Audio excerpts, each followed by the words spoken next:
Hello and welcome, Verizon employees. Wesley Boudreaux, who's one of our senior financial advisors here, will explore essential aspects like taxes, living expenses, and mortgage rates across potential retirement spots to help you achieve a comfortable retirement lifestyle. But first, I'd like to introduce myself. My name is Sam, and I will be your moderator today. And if you stick around after Wesley's presentation, he will be answering some of your questions. But before he comes on, I'd like to just quickly remind you that we are not affiliated nor endorsed whatsoever by Verizon. We are a completely independent group of financial advisors here, so please keep that in mind as you listen along. And if you happen to see any YouTube cards popping up on your screen as you watch this video, feel free to click on those. They're going to guide you to different resources we have available, one of which may simply be a link to a past video that might be of interest or concern to a Verizon employee. And without further ado, here is Wesley Boudreaux. All right, thank you for that introduction, Sam. And as she talked about, we're going to be kind of going over some of the financial aspects associated with where am I going to retire? Where am I going to live when I retire? Obviously, there's a lot of emotional aspects for you to figure out. And I'd say, if I were to kind of put a guesstimate on it, I'd say probably 80% of people we work with, maybe 85% of the people we work with actually just tend to simply stay where they've been for their working career or for their whole lives as well. But there is that 15 to 20% that actually does make that shift and that change. And we go through that review process with them to figure out, okay, where am I going to live in retirement? A lot of times it will be people that are leaving from high income tax states to lower income tax states. But usually there's a situation where maybe they've got a family member already there.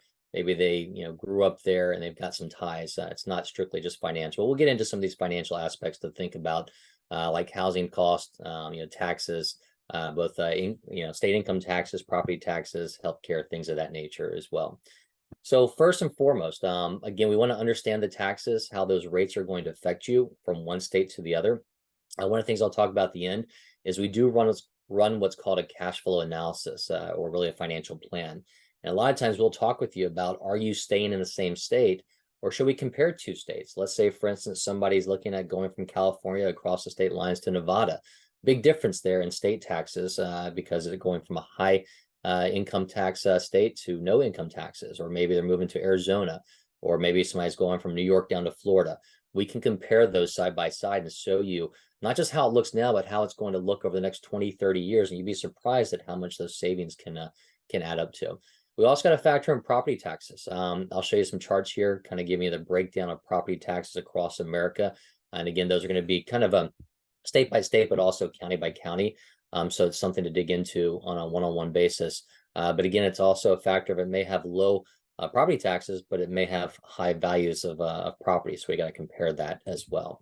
But first and foremost, some of the simplest things to think about are, hey, I'm in a state right now where I've been paying taxes, both federal and state, for most of my career, and I'm done with that. In retirement, I want to actually reduce my expenses, and one way to do that is actually reducing the amount we're paying to Uncle Sam, we're paying to the state governments, and some obvious ones that we know about, Texas, Florida, Tennessee, Nevada. There's also Wyoming, South Dakota, and Alaska are states that don't have any state income tax whatsoever. So that like I alluded to before, if somebody was in California, one of the higher state tax locations, and moved to Tennessee or Nevada, they're having an instant savings in their taxes just on the income tax alone. And we'll get into some different options on the property taxes and property values and things of that nature as well. But some of the ones we always hear about, and we know it's almost like a game between New York and New Jersey and California as to who can have the highest tax rates. So those continue to kind of creep up there for the highest income earners. But again, keep in mind what we're talking about here are going to be the highest tax rate. So that may not necessarily affect everybody. If you're living well within your means, it may not be as big of a tax rate for you. So again, it's important to look at this on a one-on-one basis. But if we're talking about somebody who's got higher income, and a lot of times it may not take that much to jump up into that higher income tax bracket for some of these states, you do need to be aware of this. So let me go ahead. I'll zoom in on this map for you guys for a second, so you might be able to go in there and pick or choose or find your specific state to see what those are. But you can see the red ones, the dark red ones, are the ones that have the higher income taxes. Some others I mentioned are going to be Hawaii, Oregon, Minnesota, Massachusetts, DC, some different areas. But another thing to keep in mind here as well is it's not just as simple as saying, hey, this has got a high income state tax or no income taxes. There are some other aspects where I think it's about 40, 41 states. So the majority of states don't actually tax you on your Social Security. So that's one thing to remember. Another thing to remember is there's a couple states in here that they do have income tax, but they may not actually tax you on pensions and IRA or 401k distributions. Some of those states, I think Washington, Mississippi, Pennsylvania, I think maybe Iowa and Vermont maybe. And Alabama is another unique one where they don't tax you on your pension, but they will tax you on your IRA distributions or 401k distributions. So again, other things to be aware of. It's not as simple as going from one to the other. We need to kind of look at the ins and outs of those on an individual basis, which is why that cash flow analysis becomes a little bit more important for everybody.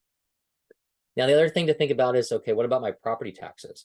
As I mentioned, there's some lows and there's some highs, and you also have to correlate that to how much is my house worth that I'm in or that I'm buying. Not to mention, there's also issues where, different counties may have extra taxes you may not be aware of, especially if you're in an area where they built new schools, new fire departments, things like that. There also, you got to understand the differences of homestead exemptions. There may be some increased homestead exemptions based on how long you've been in your property or how old you are, or if you're a vet.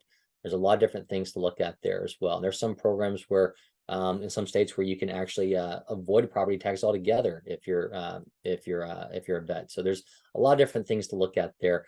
But kind of giving a high level on some of these different research reports we've run, some of the lowest states would be Alabama, and the highest would be New Jersey. So kind of taking a look at another map. Oops, excuse me. Before I jump into that map, a good example would be, looking at David and Susan in this case. They're both in their 60s, early 60s actually, and they were concerned about the impact of all these taxes on their specific retirement nest egg. And they're actually up in New Jersey, and they were looking at moving somewhere down south. They had family in Alabama, so kind of lucked out in this case where they're looking at potentially moving down there. And it's not just saving them on the state taxes. They're going from one of the higher state tax states out there, New Jersey, going to one that still, yes, does charge income taxes, but a lot lower. I think caps out maybe around the 5% range or so for Alabama. But the unique feature with them is they both actually had some pension plans, and so Alabama does not tax those pensions. So between those, the bulk of their income was coming from the pension. So really, even though Alabama's an income tax state, they're not having to pay too much in state income taxes. Plus, they're able to find a property that was cheaper than what they were in New Jersey, and the property taxes were cheaper. So they had significant savings across the board there. But like I mentioned, to give you guys kind of a map to show you where these look. Now, keep in mind, this is going to be on an average basis, state by state. So it's not going to give you exactly what you're going to see. Like I mentioned, there's going to be pockets in different counties that may have higher taxes, different areas where they've built new infrastructure. You may have higher property taxes there. But an example, let's say the purple ones, take a look at, I'm used to Texas because that's where I am. Looking at, yes, there's no state income tax there, but there's definitely high property taxes. They can get as high as, 2-3% in some cases if it's a new area. But looking at this board, there are a lot of the dark purple ones are where there's going to be higher property taxes associated with your property. So if you're thinking about moving and making a change and selling what you have now and buying a new place, one of these, be wary of that. So it may be that, hey, there's no state income taxes, but I might be paying just as much in the property that I'm looking at. And keep in mind, if something is maybe, let's say, a 1% property tax versus a 0.5%, it still may be the same case, because let's say you might have $1 million house in California that's you can get for $500,000 in Texas, and 0.5% on the million is the same as a full percent on the $500,000. So you want to compare those as well. But obviously, a higher cost house is going to probably have a higher insurance cost as well, and generally speaking, there's a higher cost of living associated with those areas to think about also. Another thing to concern yourself with is, again, just the overall housing cost and how mortgage rates could actually apply to that if you're making a change. If you have been in the same house and you paid off that mortgage, that's great.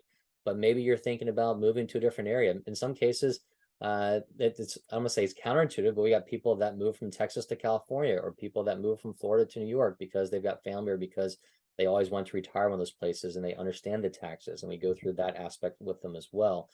But in some cases, if you're downsizing, you might hopefully have a mortgage-free opportunity. But otherwise, if you're if you're getting back into a new mortgage, we have to consider those options as well.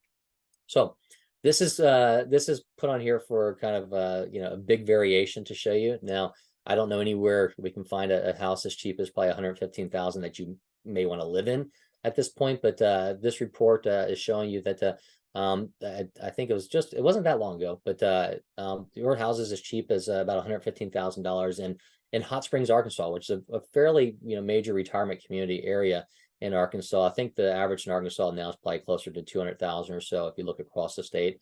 But then you've got on the other side, California, one of the higher property tax states, one of the higher property value states. You got averaging closer to $800,000. That's probably up since this report as well. So again, this just gives you that disparity. But taking a look at an example, we had a case where Alex was actually just turned 60, if I recall. And he was debating the aspect of staying in California versus moving to somewhere that he'd never been before. He was single. He didn't really have any ties or family ties anywhere else and was adventurous. We rarely see that where somebody's kind of going cold into finding a place, but did some research, looked at Arkansas and wanted to kind of try that out. So far, it's been working. But we've also had some individuals that retired, went somewhere, lived for a couple of years, and then decided to change. If you are adventurous and you're looking to go someplace for the first time, it may be worth reviewing whether you were to rent versus buy. A good example would be going to Texas, like I mentioned.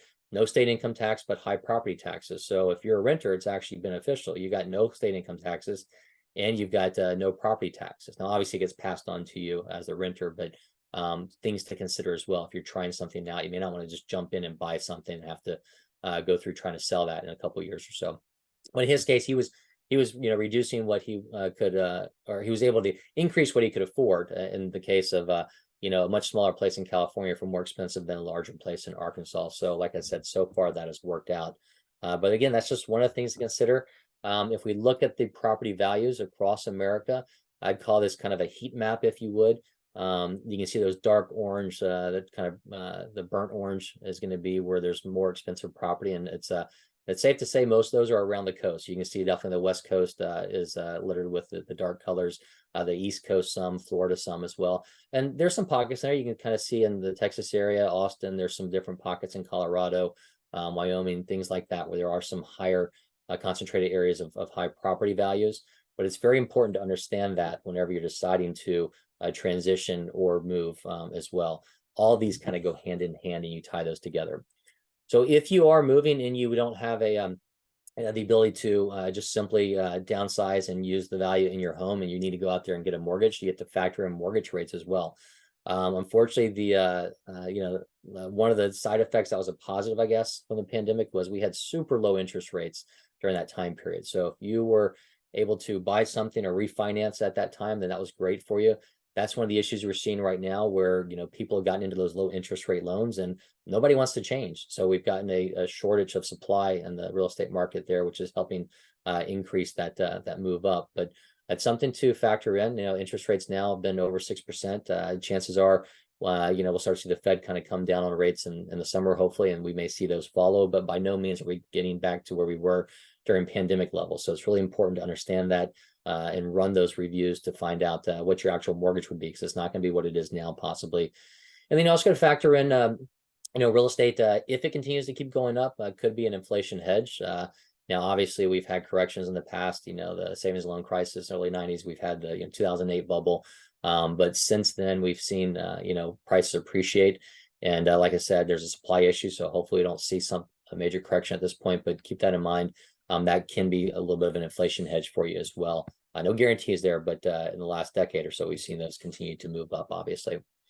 So another thing to worry about is how am I going to survive, or how, what doctors am I using? How much it's going to cost me? What's the best state to look at? I'm not going to pretend to know the best state for the best healthcare resources, or the worst. I'm not going to attempt to diminish any specific state, but obviously think about it. You got to look at the cost. If you're not Medicare eligible, if you're looking at the state exchange, the Affordable Care Act, if you're using insurance there, whether you've still got continuation of your retiree medical benefits you might have at your company. Also factor in what's the quality of care. how close are you to different quality of care? You may be in a state that's got good quality care, but you may be living, out in the country where it may be harder for you to get to a good doctor or something like that. So be very careful about looking at all those different options and figure out what it is you're trying to achieve and what's most important to you. I've got a lot of clients that will still come back into Houston to go, unfortunately, to MD Anderson because it's some of the best cancer treatment out there. So you may want to, if you've got issues, you may want to be close to something that may be beneficial for what your family history may be or so. So some of the different states, Value Penguin, you can see at the bottom here is a good website to go in and really kind of dig in individually and look at, your age, look at calculations on different state options. But across the board, some of the better healthcare states they've suggested here can be Minnesota, Connecticut, Florida, with a combination of lower healthcare cost, as well as a good medical care provided. Others, Massachusetts, Arizona. But again, like I said, this is a little bit more unique, kind of outside my expertise. So I'd recommend kind of going to Value Penguin or others and kind of digging into some of that. But we can definitely talk about that and incorporate that in the overall financial plan for you as well. Inflation, another thing that doesn't just affect retirement, it affects everybody across the board. So it's really important to recall how inflation can affect you. We do run that in our cash flow analysis. So we'll typically run perpetual inflation, which to be honest with you is a little bit conservative because a lot of times we tend to see people kind of slow down their spending as they get older. I mean, let's face it, fortunately, once we get into our mid to late 80s, we're probably not traveling as much. We've got our house, got our furniture, got our clothes. It's really medical expenses that we need to focus on a lot of times, and just the health and food and things like that. Unless we're giving to or supporting kids or beneficiaries and stuff. But the cost of living adjustment is something we do see with Social Security, and a lot of times we talk about the fact that it's not keeping up. Honestly, I went back and ran the numbers for the last decade or so and ran them kind of side by side. If you had $100 about 10 years ago, just running the CPI, the inflation index, that'd be up to about $130 right now. I think it was $130.77. And if you had the Social Security cost of living adjustment, you're getting $100. It went up to, I think, about 130 and maybe 40 something. I have to go back and look at it, but really pretty close actually. So so far the Social Security has been keeping up with that. But again, that's just Social Security. If you're taking a pension, you're getting an annuity, that's not going to grow with inflation. You need to make sure that if you're allocating your portfolio, you've got inflationary protection there. If you just put everything in the money market, you're obviously not going to keep up with inflation. So another factor to understand. And keep in mind, different pockets of the country may be experiencing higher inflation than others as well. So kind of in a quick summary of what we talked about, the cost of living across the board, we want to focus on the state tax rates, whether it be income taxes, property taxes, and look at the quality of healthcare and the cost of healthcare and housing affordability. So again, going back to how much is a house going to actually cost me, whether I buy it or how much is rent going to cost as well? Am I downsizing? All those different things we need to look at. But like I said, at the end of the day, this, our job is to give you the financial aspects of it. So unfortunately, about 3/4 of Americans over 50 don't have a written plan. If you give us about, it could be as little as 10 to 15 minutes of a conversation, gathering some data. Give us about a week. We'll put together a detailed cash flow analysis for you to show you, are you on the right track to meet your retirement goals? We can run them side by side with different states, like I mentioned, to show you what that looks like over the long term. And then we can kind of get in the weeds on some of the different healthcare questions and things like that, and property taxes with you as well. But I know we went through a lot of this. Again, everybody's unique and different, but a quick reminder who the retirement group is. Again, we are an independent financial advisory firm that focuses on working with Fortune 500 companies. We've been doing this for over 30 years, and a lot of our advisors, myself including, will only work with, maybe 5 to 10 different companies. So it allows us a deeper understanding of your specific company plans. So whether you have questions on your 401k, your pension, your healthcare retiree medical benefits, a life insurance continuation, things like that, we can go over those with you as well. We do have offices throughout the country, so rest assured if you need to sit down with somebody face to face, we can likely accommodate that. Otherwise, web meetings, phone calls, email communication, that's all available. And like I said before, that cash flow analysis, that is complimentary. So take us up on that if you want to see where you stand, and especially if you want to compare some of the different options of state to state. If you're thinking about retiring from one state to the other, it's important to know how that's going to play out. And if you want to schedule a meeting with myself or one of the other advisors with the retirement group, go ahead and I'll keep this up and see if Sam's got some questions coming through. You can use that QR code to get into our calendars, or you can call us at 800-900-5867. And you can also reach us at info@theretirementgroup.com. Thank you, Wesley. Yeah. Oh my gosh. California state taxes are Hmm. insane. My parents just retired and we're trying to like talk them into moving to Texas where my sister is. So Yeah, we we've got a been lot talking that, a lot about that. yeah, we got a lot to go from California to Texas, or I mean, it's simpler move to Arizona or Nevada. Exactly. So again, it's tough when you start looking at the Yeah. It's a long smart term numbers. decision though. Alrighty, let's answer some questions. This first question: how do state taxes specifically impact retirees with a large savings account? And what should I consider when moving to a zero tax state? Okay. I'd say I think some of these we kind of went through and covered. Mhm. My question would be when you say savings account, is it actually a savings account like a bank account, or are you just talking about maybe your 401k savings? Because that's a big difference. If you got your 401k or IRA, that's going to be fully taxable usually, unless you put some after tax in there. But generally speaking, most of it's going to be taxable. So then that does apply to, okay, am I in New York or California and I'm going to pay high taxes, or can I move to a state that doesn't have income taxes and save on that? So that's definitely goes into that whole conversation we had. And then piggybacking that, like I mentioned, there's some states that may have state income taxes, but don't tax your pension or tax your IRA distributions. So it's important to kind of look at these more on a one-on-one basis, probably. I can't really give you a blanket, hey, move from here to there, because there's also ancillaries.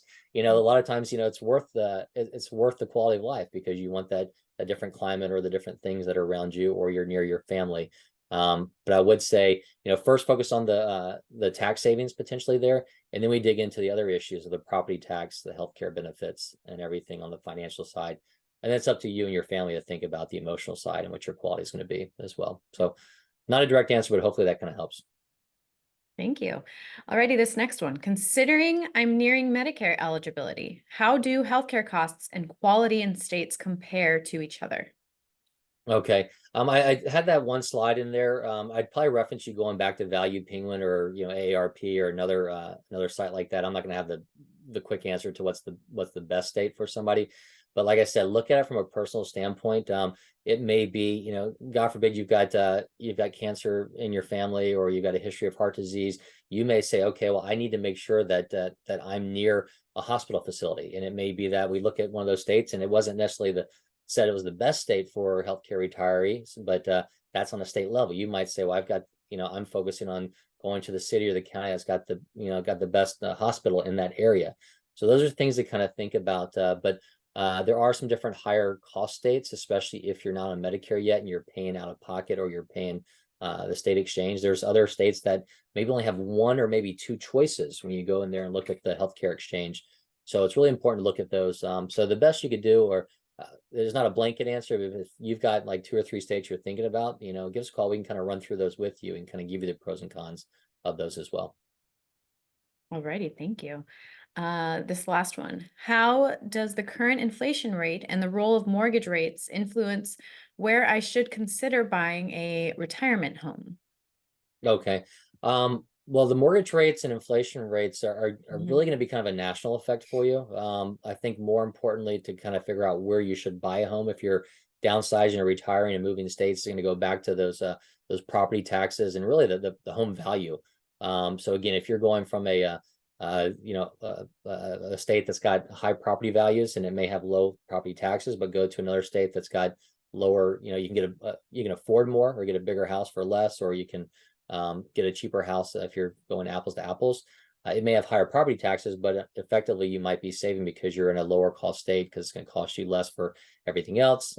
It may cost you more property taxes, but your value is lower, so it equates there. So just kind of look at those. But I mean, typically speaking, across the board, we have inflation. It's affecting the mortgage rates. You're not necessarily going to get, a major difference in a mortgage rate from one state to the next. You may be minute, depending upon if you're buying points down or something like that. So that's not a big state to state effect. The inflation could be though. There are, stuff definitely in higher populated areas, more urban areas, you're probably experiencing higher inflation than what you might see in rural areas. So keep that in mind. Some states, everybody's getting affected by inflation, but some maybe getting affected more than others. So it is important to kind of dig in there and look at that. Alrighty, Wesley, that was it. That was all we have time for today. We want to thank everyone for joining us today. We hope to see you on another webinar very soon. Thanks, Wesley. All right. Thank you. You guys have a great day. Bye.